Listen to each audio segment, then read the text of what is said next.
Right. The possibility of rampant voter fraud in this upcoming presidential election is a rising concern.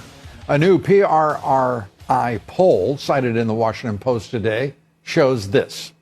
Only 43% of the American public has a great deal of confidence that their vote will be counted accurately. Roughly 4 in 10 have some confidence, and close to 1 in 5 say they have little confidence. Valid concerns in Texas today. Well, events there bearing it out. Some early voters this week claiming their voting machine registered a straight Republican selection, but marked it as Hillary Clinton choice for president. The state of Texas is already the focus of a massive vote-by-mail fraud investigation. This will only add to their labors.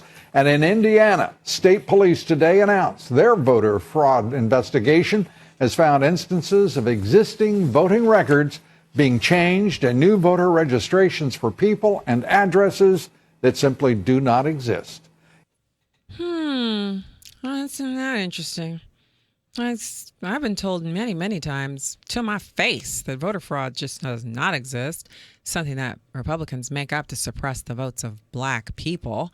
And if there's any voter fraud at all, it's so minimal, so minuscule, so inconsequential that even mentioning it sullies the, process of the American vote. And it's so sullying. It's such a sullification of this process. It's just... even talking about it is just sullies the discussion, if you even want to discuss it, because you don't want to discuss it because you don't want to be sullied. What? Yeah, that's what I'm talking about. That kind of circular talking to a rock with lips type of stuff. That's what we're getting into when we have Democrats denying the fact that they've been, as the guy said, bussing into bleep for bleep, mini bleep, for past 50 years. That's what the guy said on Project Veritas's video. I mean, the curse words are flowing out of his mouth so fast, I had to pause it. And I was like, can I even make it through this video? Can I even make it through? I mean, I'm a grown up, but geez, the guy was like, just every curse word you could think of, he's just letting it flow. And I thought, this has to be, undercover video, because he couldn't possibly have been talking like this in front of a group of people. He was off the chain with pride about how the Democrats have been doing it for 50 years in New York City. 50 years. So, pardon me if I'm actually shocked about it, as in shocked that this is now, we're just finding out about it in 2016. We're just now scraping the tip of the iceberg with this voter fraud and actually paying attention to it. For the first time in my adult life, we now have incontrovertible evidence that Democrats are now just running from on the voter fraud. All right, let me go back to the phones. Hey, Don, welcome to Stacy on the Right. Hey, I was going to get your opinion on this cigarette tax the guy was talking about earlier.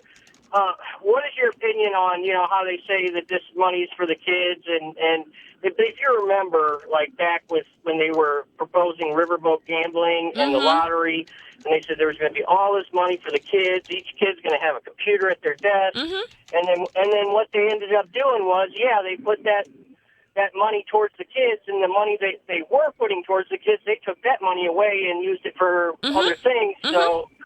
And most voters don't even know that, Don. Extra money. Most voters don't even know that. I remember telling a group of people who are very upright individuals, very, very meticulous about being, careful with spending and money and budgets and all of that. And I told them, just as an aside, that the lottery money goes into the line item for education, and then they transfer the same amount of money as the lottery brings in out of education and into the general fund. So there is a net plus of zero.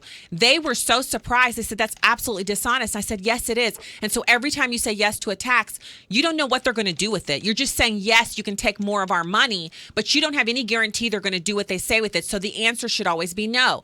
I do respect that, the previous caller has he thinks he's uncovered something that would possibly allow people like my family to direct our property taxes to go with our children.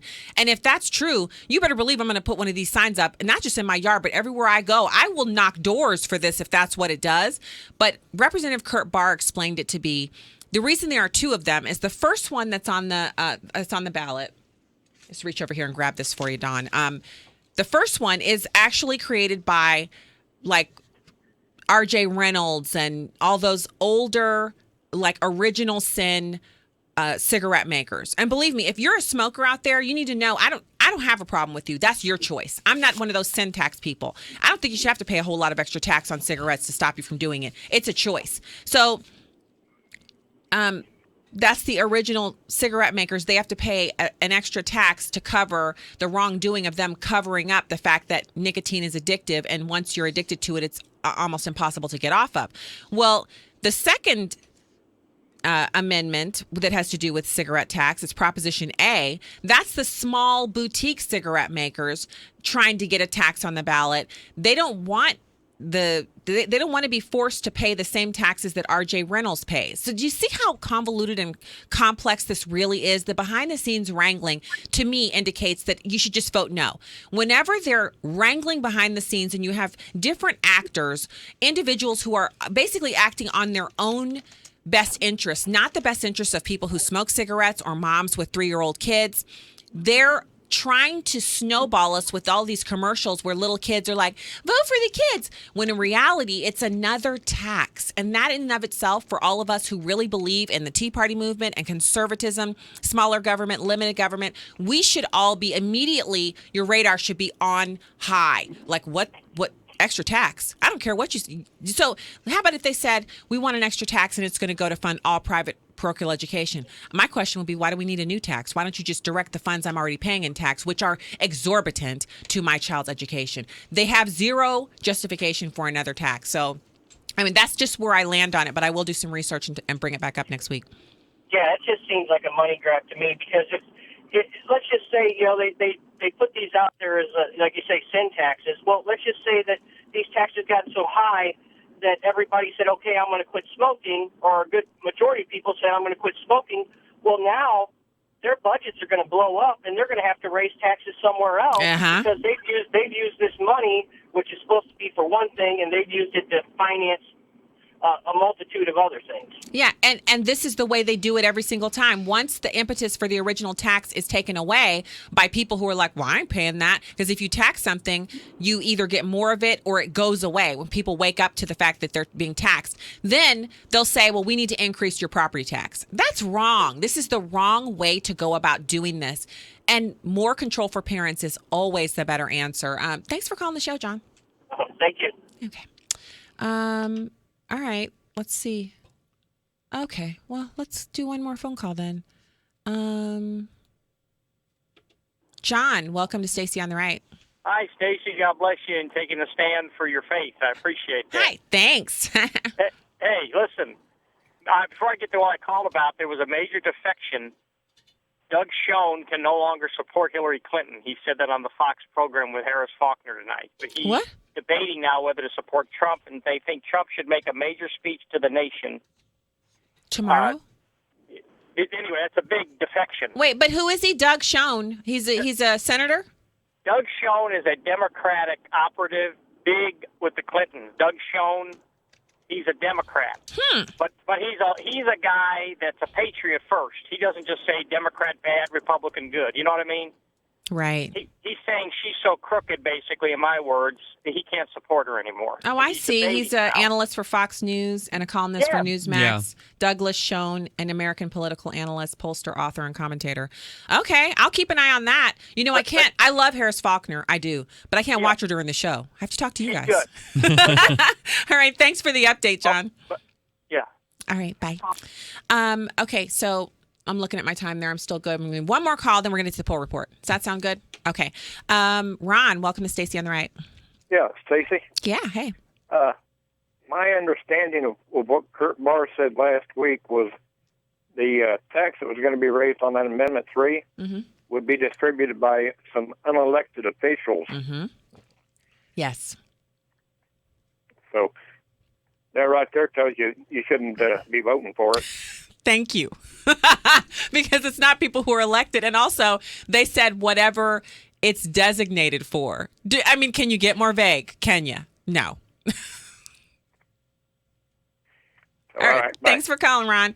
Just a note here, Stacy, the people who are viewing you online on YouTube, Cheryl Hicks is from California, says your proposed cigarette tax sounds like something from California's playbook. Where I live, she says, it's a money grab, and they always play the children card. Mm-hmm. So yes, and remember, just if it walks like a duck, quacks like a duck, and can swim, first of all, it's a duck. And second of all, have you not learned from the last ducks? If we have learned nothing from them setting up all these quote unquote riverboat casinos, which are really land-based entities that just have part of their property floating on water on moors, and that those entities are robbing the poor blind. This is their rent money, their medication money, their food money that they're blasting into these places, hoping to win a big payoff so that they won't be poor anymore, while everybody else is just coasting along. So it's a tax on extraordinarily poor people. And then on top of that, it doesn't even benefit the kids. Because if that were the case, the funding formula would be overfunded because the amount of tax revenue that we get from the casinos, it's outstanding. But they've already figured out a way to dupe that money back into the general fund. So why trust them with anything new? Why? And this is not because I don't like the legislators. It's just the fact that this is what they've done. Let's learn from what they've done already and not let them do it again. All right, we got to get to the poll report. This is the Stacy on the Right Show, and it's your weekly poll report. The poll numbers are in. Clinton and Trump even up. Turnout looks to be critical. Now, this was actually done just before all of this breaking news today on Sunday. So we got to take it with a grain of salt. But I still want to cover it because this is one of the few polls that I've seen that actually acknowledges that there's a complete and utter dead heat in the presidential race right now. The race stands at 46 to 45% Clinton-Trump in the latest results, so tight that the draw by third-party candidates Gary Johnson and Jill Stein could matter. Clinton +1 versus Trump in a four-way trial heat is +3 head-to-head. Not a significant difference, but suggestive. Okay, so a third of likely voters say they're less likely to support Clinton, given FBI Director James Comey's disclosure from Friday that the Bureau is investigating more emails related to its probe of Clinton's use of a private email server. So this is important. She had a 10-point lead coming out of the Friday where we learned about Trump's comments from 11 years ago. After that, they went into the debate, and Trump had a strong performance, but it wasn't strong enough. She came out of that with an even larger bump. She was 10 to 12 points ahead, depending on which poll you were looking at. And remember, I soundly debunked those on the show after the debate. But let's not get too far into the weeds.